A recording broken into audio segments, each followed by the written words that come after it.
yung dami ng sasakyan at ang dami pa ng motorsiklo, hindi na talaga kakasya sa EDSA po.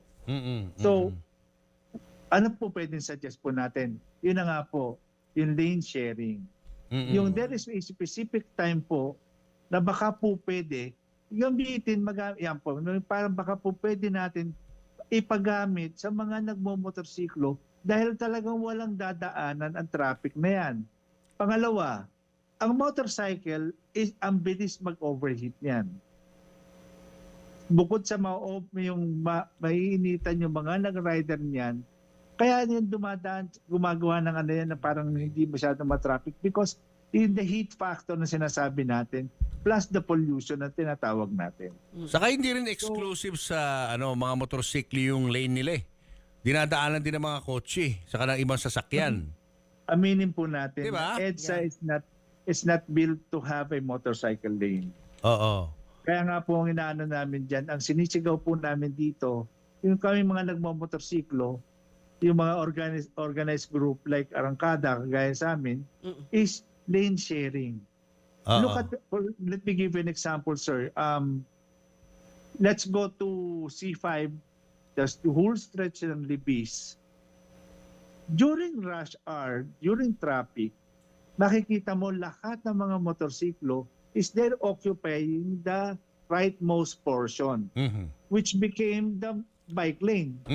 Pero nung mga panahon na yon, ginagamit yung mga nagmamotorsiklo, nandun sila sa rightmost portion.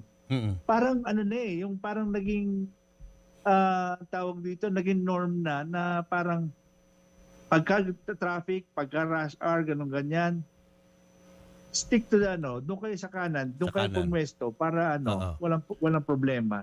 Parang naging naging norm po 'yun.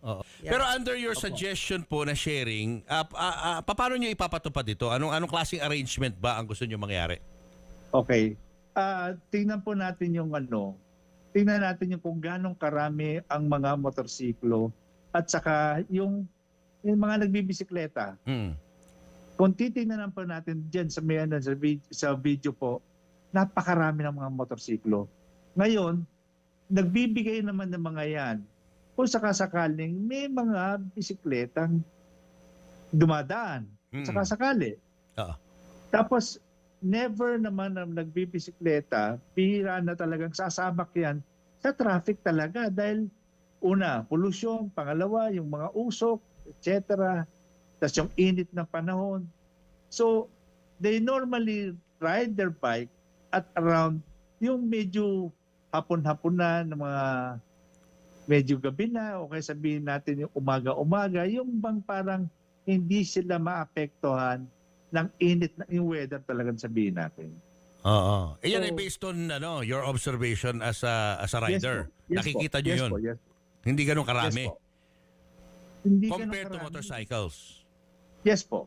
Oo. Pero yung fear nga, yung kanila pinangambahan na baka masagi ng mga motor kapag nag-sharing, hindi ba delikado yun na magsabay yung bisikleta at yung motor?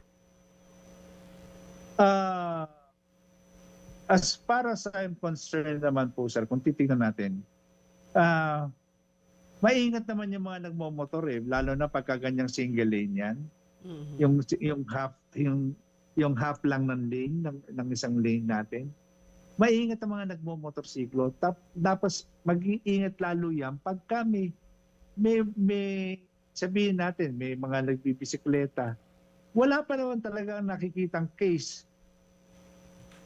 Normally, wala pa naman po ako nakikitang case na binundol, sinagasan o yung nilikuran, kung tawagin namin, nilikuran, yung mga nagbibisikleta. Never came an instance or kung sabihin natin, may mangyari man, quoted, bilang mo po siguro sa daliri, nangyayaring ganon. Pero doon sa suggestion po ninyo, doon sa sharing, meron bang certain window hours lang na pwedeng ipatupad yung sharing? All the whole day na yon dapat share na ang motor at bike? That is a possibility po. Pagka yung tinatawag nga po natin na ano po mga oras ng rush hour? 3 to 5, 3 to 6, mga ganon. Yun ang mga sharing time. Opo. During rush hours. Yes, pero sir. pag hindi rush Kasi- hour, pwede na silang dumaan doon sa sarili nilang lane.